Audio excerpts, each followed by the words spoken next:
So today I want to talk about a very special method that we use at NYDNRehab, a very special method for diagnostic and retraining muscles, which is very infrequently used because therapists don't understand ultrasonography that well and doctors don't want to spend time. So this method is called RUSI, it's called rehabilitative ultrasonography. It's not new, but with advancement in ultrasound machines and availability of high frequency probes, this method has become really much better.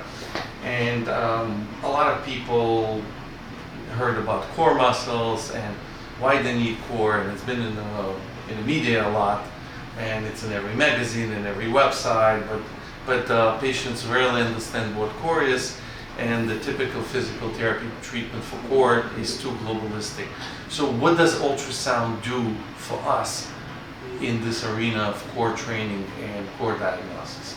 So there's a little muscle in the spine, in the back of the spine. It's called multifidi, and this muscle connects multiple vertebrae, and it's the deepest muscle here. And very infrequently you hear about this muscle. A lot of times people come back for physical therapy, they come to us and they've been to other places and they describe that they've been working on abdominals and the core, and rarely so you hear them that the back muscles were trained. So if we look at Nick's back, we can see these muscles, and everyone is familiar with them. These are paraspinal muscles, but these are more superficial muscles, and they're global muscles. They're global movers. They extend your spine. They can help you rotate the spine. But the muscles we're going to talk about are the multifidi muscles. They're deeper. They're right underneath. They control each segment. They stabilize each segment. They help to rotate each segment. And like with every stabilizing muscles and every core muscles, it's very hard for the patient to isolate these muscles, and it's very hard to find these muscles. So what ultrasonography helps us is to actually find these muscles, see the state of these muscles, whether they atrophied, whether the superficial muscles are hypertrophied, and provide the feedback for the patient. So we're going to shut off the light so we can see the screen better now.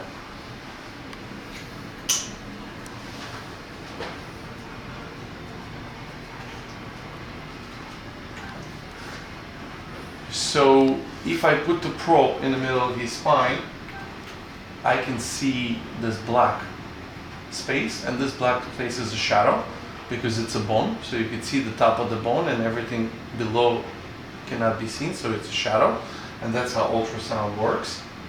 And if I increase the depth, I'm going to see this whole area. This is on. I'm a little inverted. I'm going to change. So this is left of Nick's spine, this is right of his spine, and this is the space where those muscles live. So if I see this coarse tissue here, this actually divides paraspinals from multifidi. So everything above this line is the paraspinal muscles. Everything below is the multifidus. And this is the bone. So you could see Nick, as long as I know Nick never complains of back pain, and you could see that the paraspinal muscles have almost identical size to the multifidi. And we see that in a healthy subject, people that don't have back pain. People with back pain, their multifidi, this area is much smaller. It's almost 2-to-1 and 3-to-1 compared to the paraspinals. And worst of all, they can't fire them. They can't contract them. So Nick, if you look to these two areas and try to contract your back muscles without thinking, just squeeze the back muscles and let go. And if you could see, both of these muscles contracted very well.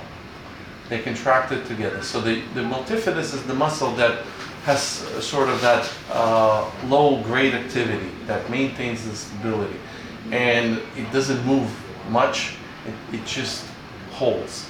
And Nick, by contracting the whole back, actually engaged both of these muscles. Now, if I ask you to try to contract this more, and contract this less and contract the bottom layer more.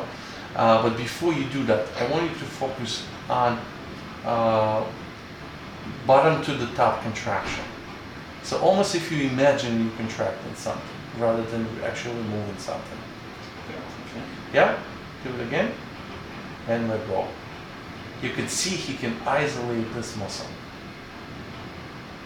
And let go. You can see there's no movement here, but there is movement here, and he can easily isolate it. So what we know from research, people with back pain have atrophy of these multifidus muscles. They can't control them. We are not 100% sure is this the cause or the outcome, but we know that training these muscles can be the most beneficial physical therapy for people with back pain. And just to compare Nick's, because you saw how he can activate his muscle, I can show you my multifidus. And I had multiple back issues over the years. I used to play soccer, so my back is not young, and had multiple chronic back pain. And you will see quite a huge difference.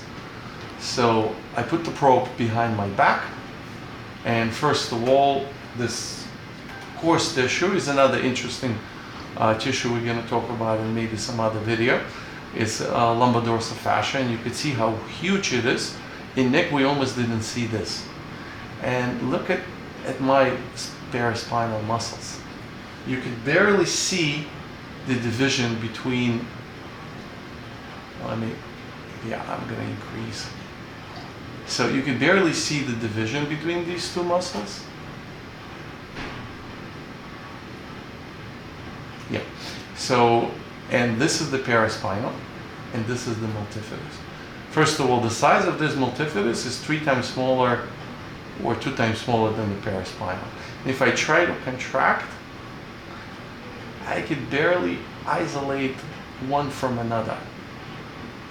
You can see that the activity here is much more than the activity here. And you can see that this tissue looks more hyperchoic, which means lighter, and that the size is different. So if I was to train myself, I could even do it myself by putting a probe to my back and using the screen and the feedback, the visual feedback of the ultrasound to recruit the muscle. So we have another subject, Nick, and Nick presented with low back pain, with radicular pain actually, after skiing accident. And this is an interesting situation, and this can explain how this helped us, again, with another subject with acute radicular pain. So now we can shut off the light. So I have my probe in the middle of his spine, and this is the sacrum. So I go up, I'm on L5S1. So I know the problem is on the left, so I will get the right side of the paraspinals out of the screen. And now we're focused, again, we're focused in the paraspinal and the multifidus, and we'll ask Nick to contract from deep to superficial, or try to just contract the spinal muscles gently on this side. Go ahead. And relax. And one more time. And you can see that the multifidus here actually expands and it pushes paraspinals up, so you don't see the activity here. But you see the activity, but it's just from the push up to.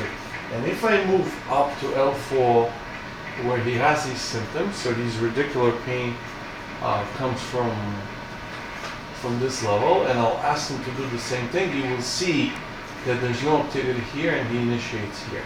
So go ahead and do the same thing here. And come back. And again. You can see that there's not much happening here. Do it again. That it's all here in the paraspinals rather than here. And try to do it a little stronger. So you can see how this initiates the movement. And this is not the multifidus, this is the paraspinal. So again, this is just another example of how we use RUSI for back pain. Thank you. So RUSI is it's excellent, and it's actually a very useful tool for a rehab practitioner. We use it all the time for people with back pain, hip pain, shoulder pain, and a variety of other things. Thank you.